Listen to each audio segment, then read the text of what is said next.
বৌমা শাশুড়ির এই ঝগড়ার প্রধান কারণ হচ্ছে জেনারেশন গ্যাপ, ঠিক কিনা? শাশুড়ি এক জেনারেশনের আর বৌমা আরেক জেনারেশনের। শাশুড়ি ভাবে একরকম, বৌমা ভাবে আরেক রকম। শাশুড়ি চায় বউর উপর খবরদারি করতে, বউ চায় শাশুড়ির উপর খবরদারি করতে। এই ডমিনেটিং এর কারণে কিলাকিলি আছে না নাই? আহা, এটা ঠিক না। আমার শাশুড়ি মায়েরা যারা আছেন, প্রথমে শাশুড়ি দিয়ে শুরু করি। আমার মাইকের আওয়াজ যে ঘরগুলোতে যায়, আমার শাশুড়ি মাদেরকে বলবো, বউদের উপর অত্যাচার করবেন না।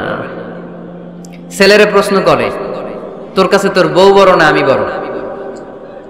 আছে না নাই? এটা একটা প্রশ্ন হইল। তোর বউ বড় না আমি বড়? দুইজনেই বড়। তো এক ছেলে সুন্দর উত্তর দিছে, আমার কাছে ভালো লাগছে উত্তরটা শুনে। এক মা প্রশ্ন করছে, তোর এতদিন আমি লালন পালন করে বড় করলাম, জীবন যৌবন তোর জন্য শেষ করলাম, আজকে বউ পাইয়া বউ তোর আপন হয়ে গেল? এবার ছেলে উত্তর দিছে, মা, আমার মুখ থেকে মা ডাক শোনার জন্য তুমি কি কষ্টটাই না করছো জীবনে। 10 মাস আমারে পেটে ধারণ করলা, খাইতে পারো নাই, বমি করছো, খালি ওষুধ খাইছো, তোমার পেট কেটে আমারে বের করা হয়েছে, 2 বছর আমারে দুধ খাওয়াইছো, পেশাব পায়খানা পরিষ্কার করেছো, বয়স যখন 3-4 তখন তোমার আমি মা ডাকছি। এই মা ডাকটা শোনার জন্য তুমি এত কষ্ট করছো, আর আরেকবারের মাইয়া এই ঘরে আইসাই তোমার মা ডাকা শুরু করছে। যেই মেয়েটা তোমারে মা ডাকে সে আমার আপন হবে না কেন মা? ঠিক কিনা? এই মা ডাক শোনার জন্য তুমি এত কষ্ট করলা, আমার লালন পালন করলা, 10 মাস পেটে ধরলা, পেশাব পায়খানা পরিষ্কার করলা, এরপরে মা ডাক শুনতে পারছো। আর আরেকবারের মেয়ে জানা নাই চিনা নাই এসেই তোমার ডাকা শুরু করছে মা। তো যে আমার মারে মা ডাকে তার স্থান তো আমার কলিজায়, ঠিক কিনা? শাশুড়ি আম্মারা যারা আছেন, প্লিজ বৌমাদেরকে কষ্ট দিয়েন না। অনেক শাশুড়ি আছে পান থেকে চুন খসলে রেগে যায়, পদে পদে স্ত্রীর ভুল ধরে, বউয়ের ভুল ধরে, আছে না নাই? এটা করবেন না। সে তো নতুন, আপনার অনেক এক্সপিরিয়েন্স হতে তার সময় লাগবে, তাকে সময় দিন, তাকে ভালোবাসুন, ঠিক কিনা? না বুঝে সামান্যতে বৌমারে বদদোয়া দেয়, এরকম আছে না নাই? কিন্তু বুঝতে চায় না, বৌমারে যদি বদদোয়া দেয় তাহলে তার নিজ ছেলের পরিবারের ক্ষতি, পেটে ধরা যে ছেলে, ছেলের পরিবারের কিন্তু ক্ষতি, তার আপন নাতি নাতনিদেরই ক্ষতি। আওয়াজ করে বলেন ঠিক কিনা? বৌমাকে বদদোয়া দিয়েন না। বৌমাকে নিজের মেয়ের মতো দেখবেন। সমাধান আমি দিচ্ছি, কেমন দেখতে হবে? নিজের মেয়ের মতো। নিজের মেয়ে সকালে ঘুম থেকে ওঠে 11টা, ওইটা সমস্যা নাই। বৌমা কেন উঠলো না, ওইখানেই ঝামেলা, আছে না নাই? মেহেরবানি করে আপনার বৌমাকে আপনার নিজের মেয়ের মতো দেখেন। নিজের মেয়েরে যেমনি আদর করেন তাকেও অমনি আদর করেন। আপনার বৌমারে যদি আপনি কষ্ট দেন, মনে রাখবেন আপনার নিজের মেয়েটাও আরেকবারের বউ হয়ে কয়েকদিন পরে যাবে। আপনি যা যা করবেন আপনার মেয়েকেও তারা ওই রকম কষ্ট দিয়ে বাড়িতে ফিরিয়ে দিবে। চিল্লায় বলেন ঠিক কিনা? খবরদার, টিট ফর ট্যাট, ইট্টি মারলে পাটকেলটি খেতে হয়। এজন্য শাশুড়ি আম্মা জানারা যারা আছেন, বৌমার সাথে খারাপ আচরণ করবেন না মেহেরবানি করে। তাকে আপনি কষ্ট দিলে আপনার নিজের মেয়েটাও আরেক বাড়ির বৌমা হবে, সেও ওই বাড়িতে এই কষ্টগুলো ভোগ করবে। এগুলো যখন আপনি শুনবেন তখন আপনার চোখ দিয়ে পানি পড়বে কি পড়বে না? পড়বে। এবার আসেন বৌমার কথা বলি। বৌমা যারা আছেন মেহেরবানি করে, বৌমা যারা আছেন মেহেরবানি করে আপনার শাশুড়ি আম্মাকে নিজের মায়ের জায়গায় রাখবেন। আপনার বাড়ি ছেড়ে নতুন বাড়িতে আসছেন, তো এটাই তো আপনার বাড়ি। আপনার মা রেখে দিয়ে নতুন মা পাইছেন, এটাই তো আপনার মা। তো ওনাকে মায়ের জায়গায় বসাতে আপনার সমস্যাটা কোথায়? বৌমারা খেয়াল রাখবেন, আপনি আপনার শাশুড়ির সাথে যে আচরণটা করতেছেন, আপনার শেষ বয়সে আপনার ছেলের বিয়ে দেওয়ার পরে যে বৌমাটা আসবে ওই আচরণই আপনাকে ফিরিয়ে দিবে। The nature has its own return. প্রকৃতির একটা মাইর আছে, এটা শেষ মাইর, এটা শেষ খেলা। প্রকৃতির খেলা বড় খেলা। আপনি আপনার শাশুড়ির সাথে যে আচরণ করবেন, আপনার শেষ বয়সে আপনি একদিন শাশুড়ি হবেন, এটা মাথায় রাখবেন। ওই আচরণই আপনি ফিরে পাবেন। আওয়াজ করে বলতে হবে ঠিক কিনা? এজন্য 9 নাম্বার পয়েন্টস হচ্ছে মিউচুয়াল রেসপেক্ট। সবাই যেন সবাইকে ভালোবাসি। দোষ ছাড়া মানুষ নাই, সবার দোষ আছে। আমরা যেন একে অন্যের দোষ না খুঁজি। বৌমারা, আপনাদের কেন যদি আমার মাইকের আওয়াজ যায়, অল্প কিছু টেকনিক অবলম্বন করলে আপনি আপনার শাশুড়ির মন জয় করতে পারবেন। শাশুড়িরা আসলে বেশি কিছু চায় না, আগের জামানার মানুষ তো, এদেরকে ওইভাবে হাত করতে হবে। মাঝে মাঝে একটু শাশুড়ির মাথায় তেল দিয়ে দেন, চুলে তেল দিয়ে দিবেন আর কি, মাঝে মাঝে চুল আশ্রয় দিবেন, এগুলো কিন্তু খুব পছন্দ করে শাশুড়িরা। ওনার প্রেশারটা একটু মেপে দিবেন, ডায়াবেটিক্সের ওষুধটা খাইলো কিনা সময় মতো খোঁজ নিবেন, কি পছন্দ করে খেতে একটু রান্না করে দিবেন।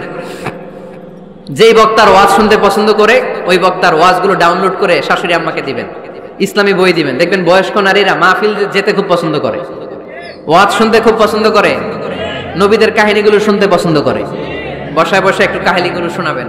বাইরে বেরোলে জিজ্ঞেস করেন, আম্মা আপনার কিছু লাগবে কিনা। আরেকটা টিপস আছে, চুল যখন আশ্রাবেন আর শাশুড়ির মাথায় যখন তেল দিয়ে দিবেন তখন অতীতের কথা জিজ্ঞেস করেন, দেখবেন অতীতের স্মৃতিতে হারিয়ে গিয়েছে আপনার শাশুড়ি।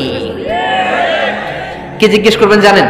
জিজ্ঞেস করবেন, আম্মা জান মুক্তিযুদ্ধের সময় আপনার বয়স কত ছিল? ওই সময় মুক্তিযুদ্ধের সময় আপনাদের এলাকায় কি কি হয়েছিল মা? আরেকটা প্রশ্ন করবেন, মা বিয়ের সময় আপনি কেমন ছিলেন? ওই দিন দেখবেন বুড়ি আর বুড়ি নাই, জোয়ান হয়ে গেছে। ওই দিন বলবে, মা আমি অনেক সুন্দরী ছিলাম, আমার মাথায় অনেক চুল ছিল, আজকে নাই। আমগো গ্রামে আমার সাথে সুন্দরী মাইয়া ছিল না। অতীতের স্মৃতিতে, স্মৃতি হাতরাতে হাতরাতে তিনি হারিয়ে যাবেন। জিজ্ঞেস করবেন যে, মা শীতকালে আপনাদের দেশে কি পিঠা বানাতেন আপনি যখন ছোট ছিলেন, আপনার বাপ চাচারা কি করতো? এগুলো জিজ্ঞেস করলে উনি স্মৃতির পাতা হাতরাতে হাতরাতে চোখ দিয়ে দাঁড় দাঁড় করে ওনার পানি ঝরতে শুরু করবে। আপনার জায়গায় ওনার হৃদয়ের মনি কোঠায় এমন জায়গায় পৌঁছবে আপনার ছাড়া উনি কিছুই বুঝবে না। বৌমারা এই অল্প কিছু টিপস অবলম্বন করে আপনারা আপনাদের শাশুড়ির মনকে জয় করতে পারেন। শাশুড়ি বৌমার দ্বন্দ্ব আমরা চাই না, আমরা চাই শাশুড়ি বৌমাকে নিজের মেয়ের মতো জানো, আর বৌমা শাশুড়িকে আপন মায়ের মতো ভালোবাসো, ঠিক কিনা? এই মিউচুয়াল রেসপেক্টই পারে শাশুড়ি বৌমার দ্বন্দ্বকে দূর করতে আর ঘরটারে শান্তির টুকরা বানাতে। আওয়াজ করে বলেন ঠিক কিনা? কয়টা গেল? আর আছে কয়টা? দোয়া করবেন একে অপরের জন্য। দোয়া সাইয়েদনা ইব্রাহিম ফ্যামিলির জন্য দোয়া করতেন, রব্বি জাআলনি মুকিমাস সালাতি ওয়া মিন যুররিয়াতি রব্বানা ওয়া তাকাব্বাল দুআ। ও আল্লাহ আপনি আমারে নামাজ কায়েমকারী বানান, আমার কলিজার টুকরা সন্তান ইসমাইলকেও নামাজ কায়েমকারী বানান, আমার দোয়াটা আপনার দরবারে আপনি কবুল করে নেন। সুবহানাল্লাহ পড়েন। রব্বানা ইন্নী আসকানতু মিন যুররিয়াতি বিওয়াদিন গায়রি যী যারইন ইনদা বাইতিকাল মুহাররাম।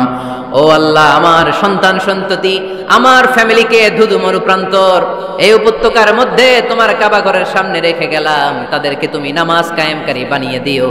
গোটা বিশ্বের সব মানুষের অন্তর আমার ফ্যামিলির দিকে আল্লাহ তুমি ঝুঁকিয়ে দিও। ওয়ারযুকহুম মিনাস সামারাত, ফলমূল দিয়ে আল্লাহ তুমি তাদেরকে রিজিকের ব্যবস্থা করে দিও। তার মানে সব নবীরা তাদের পরিবারের সদস্যদের জন্য দোয়া করতেন কি করতেন না?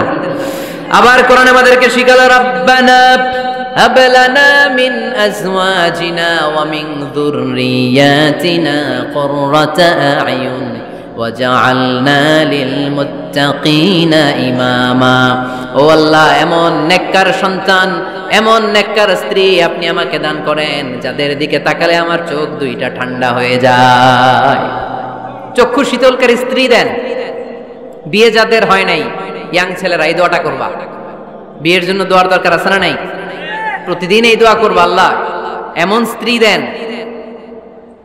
এমন জীবন সঙ্গিনী আপনি আমাকে দেন, এমন লাইফ পার্টনার দেন যার দিকে তাকালে আমার চোখ জুড়িয়ে যায়। এমন সন্তান আল্লাহ আপনি আমার ফ্যামিলিতে দেন যাদের দিকে তাকালে আমার চোখ দুইটা ঠান্ডা হয়ে যায়। নেককার সন্তান, নেককার স্ত্রী আল্লাহর কাছে দোয়া করে চেয়ে নিতে হয়। তাহলে ফ্যামিলি মেম্বার একে অপরের জন্য দোয়ার দরকার আছে না নাই? বাবা দোয়া করবে ছেলের জন্য, ছেলে করবে বাবার জন্য, মা দোয়া করবে মেয়ের জন্য, মেয়ে করবে মায়ের জন্য, ভাই করবে বোনের জন্য, বোন করবে ভাইয়ের জন্য। দোয়ার দরকার আছে না নাই? দোয়া করবেন সবাই সবার জন্য। এই যে কোরআনের বঙ্গানুবাদ পাওয়া যায় না এখন, কথা বলেন। স্মার্টফোন আছে কার কার দেখি? হ্যাঁ, কারা কারা স্মার্ট দেখি? হাজার হাজার স্মার্ট, মাশাআল্লাহ। এই স্মার্টফোনের ভেতরে আল কোরআন নামে বাংলায় কোরআনের একটা অ্যাপস পাওয়া যায়, কথা বলেন। পাওয়া যায় কি যায় না? আজকে থেকে এই অ্যাপসটা ডাউনলোড করে প্রতিদিন এক আয়াত, দুই আয়াত, তিন আয়াত করে পড়া শুরু করে দেন। বাঁচতে হলে পড়তে হবে, বাঁচতে হলে জানতে হবে, ঠিক কিনা? এই স্লোগান আমাদেরকে শিখায়। এই স্লোগান তো আল্লাহ, এই স্লোগান দিয়েই তো আল্লাহ কোরআন শুরু করছে, ইকরা বিসমি রাব্বিকাল্লাযী খালাক। বাঁচতে হলে জানতে হবে, বাঁচতে হলে পড়তে হবে, পড়ার কোনো বিকল্প নাই। আওয়াজ করে বলেন ঠিক কিনা? সুজানগরের ভাইয়েরা, মোবাইলের অ্যাপসের ভিতরে আমরা কোরআন রাখতে রাজি আছি তো সবাই? হাদিসের অ্যাপস ডাউনলোড করতে রাজি আছি তো? বাস রাজি আছি, ডাউনলোড করে রাইখা দেবো, আর কেউ পড়বো না নাকি? হ্যাঁ, প্রতিদিন একটা আয়াত হলেও যেন আমরা পড়ি। আল্লাহ যা বলা দরকার সব বলে দিয়ে গেছে, নতুন করে আর কিছু বলবে না। আমরা যেন পড়াশোনা করি, আমরা যেন একটা পাঠাগার বানাই। আবারও কখনো আসার সুযোগ হলে আমি জিজ্ঞেস করবো, যদি আমার মনে থাকে, যে আপনাদের পাঠাগার আছে কার কার ঘরে? সেদিন সবার হাত তুলতে হবে। এমনি পারা যাবে তো? আল্লাহ তুমি তৌফিক দাও।